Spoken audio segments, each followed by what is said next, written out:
Surpresa no STF. Fux encara Alexandre.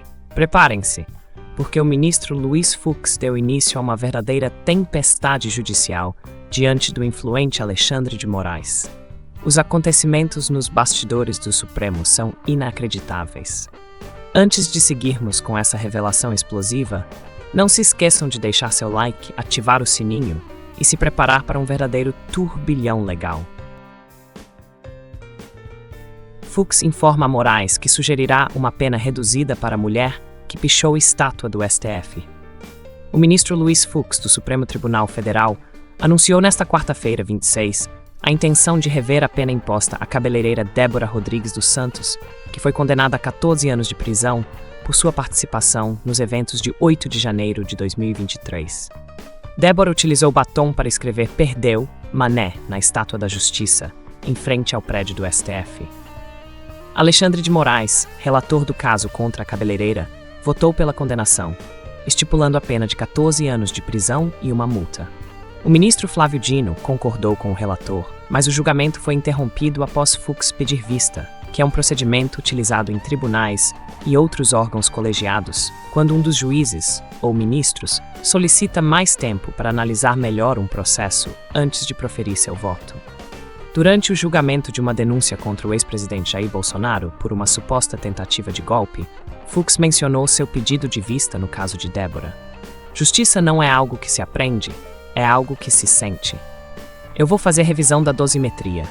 Se a dosimetria é inaugurada pelo legislador, a fixação da pena é do magistrado, e o magistrado faz à luz da sua sensibilidade e do seu sentimento em relação a cada caso concreto, afirmou o ministro.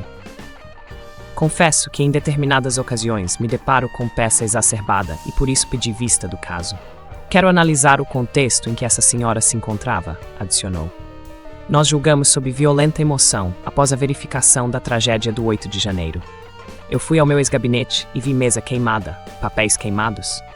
Mas eu acho que os juízes, na sua vida, têm sempre que refletir dos erros e dos acertos. Até porque os erros autenticam a nossa humanidade, refletiu Fux.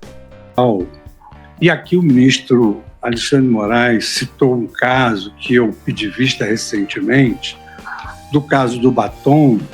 Eu tenho, e aqui eu falo para os integrantes da minha turma, que nós temos toda a liberdade e temos o respeito pela independência e opinião de todos os colegas, que eu vou fazer uma revisão dessa dosimetria.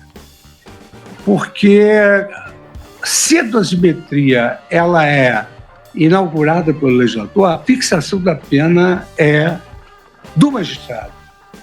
E o magistrado o faz à luz da sua sensibilidade, do seu sentimento em relação a cada caso concreto.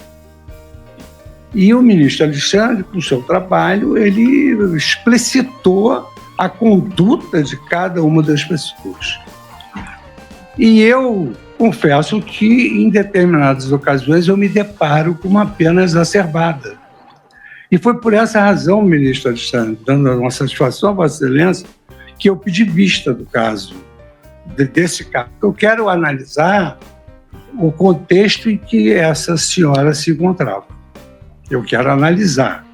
Eu sei que Vossa Excelência tem a sua opinião, já exteriorizou. Nós julgamos sob violenta emoção após a verificação da tragédia do 8 de janeiro. Eu fui ao meu ex-gabinete, que a ministra Rosa era minha vice-presidente, e vi mesa queimada, papéis queimados. Mas eu acho que os juízes, na sua vida, têm sempre de refletir dos erros e dos acertos, até porque, como o ministro Dino, de uma certa forma, mais lúdica, destacou, os erros autenticam a nossa humanidade. Debaixo da toga bate o coração de um homem. Então é preciso que nós também tenhamos essa capacidade de refletir e que muitas vezes aqui é utilizado como evoluir o pensamento ou evoluir, dependendo da ótica de alguns. Após Fux se manifestar, Alexandre de Moraes defendeu a independência total dos magistrados. mas enfatizou que a conduta de Débora não pode ser relativizada.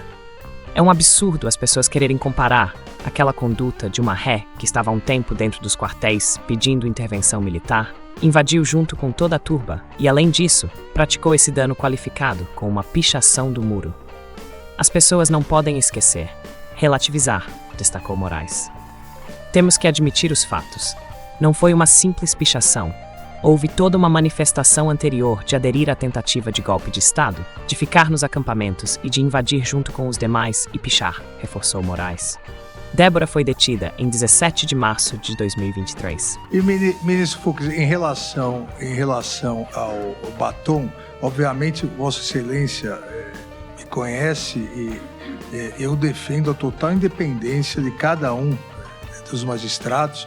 E acho que Vossa Excelência vai poder trazer uma discussão importantíssima para a turma. O que fiz questão de salientar, e agora explicito mais, é que é um absurdo as pessoas quererem comparar aquela conduta de uma ré que estava há muito tempo dentro dos quartéis, pedindo intervenção militar, que invadiu junto com toda a turba e, além disso, praticou esse dano qualificado com uma pichação de um muro. E Vossa Excelência bem disse que as pessoas não podem esquecer, relativizar. Então, a questão da dosimetria, a questão da discussão, eu e o ministro Zanin, nós mesmos, divergimos em muitos casos na questão da dosimetria. Mas a questão dos fatos, nós temos que admitir os fatos. Lá não foi uma simples pichação. Lá houve toda uma manifestação já anterior de aderir à tentativa de golpe de Estado, de ficar nos acampamentos, de invadir com violência junto com os demais e pichar. A questão da dosimetria aí é uma questão a ser analisada. Então, só esse esclarecimento e obviamente, jamais falaria algo sobre o pedido de vista, porque eu também peço bastante. Vossa Excelência pediu do batom, o ministro Flávio pede de Bíblia, e assim a vida segue. E agora que você ouviu tudo, qual é a sua opinião? Será que o ministro Fux tem alguma chance de enfrentar o poderoso Xandão? E o que você acha? Será que os acontecimentos desta quarta-feira, 26, têm o potencial de alterar o rumo das condenações ligadas aos eventos de 8 de janeiro? Queremos muito saber o que você pensa. Sua opinião é muito importante para nós. E não se esqueça de curtir o vídeo, se inscrever no canal e ativar as notificações para não perder os próximos capítulos dessa história emocionante.